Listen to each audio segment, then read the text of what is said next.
بسم اللہ الرحمن الرحیم۔ علمی وظائف کے معزز سامعین، السلام علیکم ورحمۃ اللہ وبرکاتہ۔ کروڑوں درود و سلام حضرت محمد مصطفیٰ صلی اللہ علیہ وسلم کی ذات مبارکہ پر، آپ کی آل پاک، صحابہ کرام رضوان اللہ علیہم اجمعین اور اللہ تعالیٰ کے نیک بندوں پر۔ معزز سامعین، چلتے ہیں آج کے وظیفہ کی طرف۔ حضرت جبرائیل علیہ السلام کی بتائی ہوئی عظیم الشان تسبیح۔ ایک رات جب مدینہ منورہ کی فضا پرسکون تھی، آسمان صاف اور ستاروں سے جگمگا رہا تھا، ہمارے پیارے نبی کریم صلی اللہ علیہ وسلم اللہ کی عبادت میں مصروف تھے۔ اچانک فرشتوں کے سردار حضرت جبرائیل علیہ السلام نورانی فوج کے ساتھ حضور صلی اللہ علیہ وسلم کی خدمت میں حاضر ہوئے۔ فضا خوشبو سے معطر ہو گئی اور حضرت جبرائیل علیہ السلام نے حضور صلی اللہ علیہ وسلم سے عرض کیا، اے اللہ کے رسول صلی اللہ علیہ وسلم، میں آپ کے سامنے ایک ایسا راز پیش کرنے آیا ہوں جو قیامت کے دن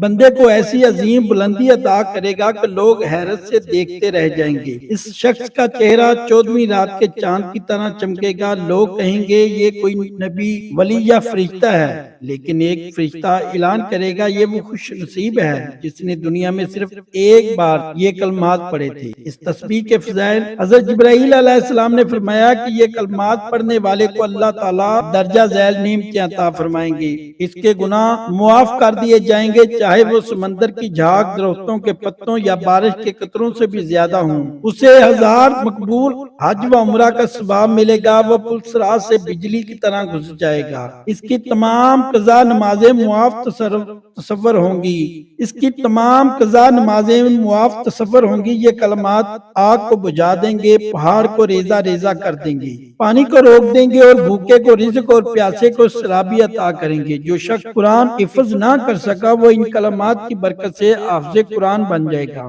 حضرت ابوبکر صدیق رضی اللہ تعالیٰ عنہ نے فرمایا کہ ان کلمات کو رات دن پڑھنے سے مجھے ایسی عزت اور مرتبہ ملا جو دنیا کی ہر دولت سے بڑھ کر ہے۔ انہیں خواب میں حضور صلی اللہ علیہ وسلم کا دیدار نصیب ہوا۔ حضرت عمر فاروق رضی اللہ تعالیٰ عنہ نے فرمایا کہ جب بھی میں نے ان کلمات کے ساتھ دعا مانگی، اللہ نے میری ہر دعا قبول فرمائی۔ حضرت عثمان غنی رضی اللہ تعالیٰ عنہ کو قرآن حفظ کرنے میں دشواری تھی۔ حضور صلی اللہ علیہ وسلم نے انہیں یہ کلمات پڑھنے کی تلقین کی، جس کے بعد قرآن ان کے سینے میں سما گیا۔ کلمات اور طریقہ، ان عظیم کلمات کو پڑھنے کا یہ طریقہ ہے۔ سب سے پہلے آپ نے درود ابراہیمی پڑھنا ہے جو ہم نماز میں پڑھتے ہیں۔ اس کے بعد 100 مرتبہ یہ کلمات آپ کی سکرین پر چل رہے ہیں، یہ آپ نے 100 مرتبہ ان کلمات کو پڑھنا ہے۔ اس کے بعد 3 مرتبہ سورۃ اخلاص پڑھیں۔ محترم ناظرین، آپ کو ایک بار پھر بتا دوں، سب سے پہلے آپ نے درود ابراہیمی پڑھنا ہے، اس کے بعد 100 مرتبہ یہ کلمات یہ آپ کی سکرین پر چل رہے ہیں، ان کو آپ نے پڑھنا ہے 3 مرتبہ سورۃ اخلاص پڑھیں، اور دوبارہ پھر جب یہ آپ کا وظائف مکمل ہو جائے تو آپ نے درود ابراہیمی پھر پڑھنا ہے۔ آخر میں پورے یقین اور خشوع کے ساتھ اللہ سے دعا مانگی۔ انشاءاللہ حضرت جبرائیل علیہ السلام کے بتائے ہوئے ان کلمات کی برکت سے آپ کی دعا ضرور قبول ہوگی۔ ہر شخص یہ حساب کتاب ہوگا، لیکن کچھ خوش نصیب وہ ہوں گے جو دنیا میں ایسا عمل کریں گے جو اللہ کو بے حد پسند ہوگا۔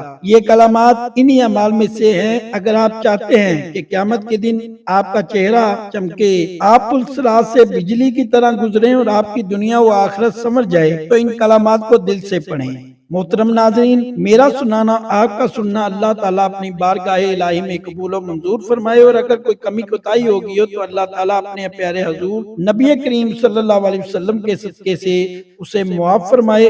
اور میں آپ سے گزارش کروں گا کہ ویڈیو کو ضرور لائک کریں اور میرے چینل علمی وظائف کو سبسکرائب کریں، اور ویڈیو کو صدقہ جاریہ سمجھتے ہوئے اپنے دوستوں، رشتہ داروں کے ساتھ ضرور شیئر کریں، اور کمنٹ باکس میں اللہ تعالیٰ کے ایک نام ضرور لکھیں۔ اللہ حافظ۔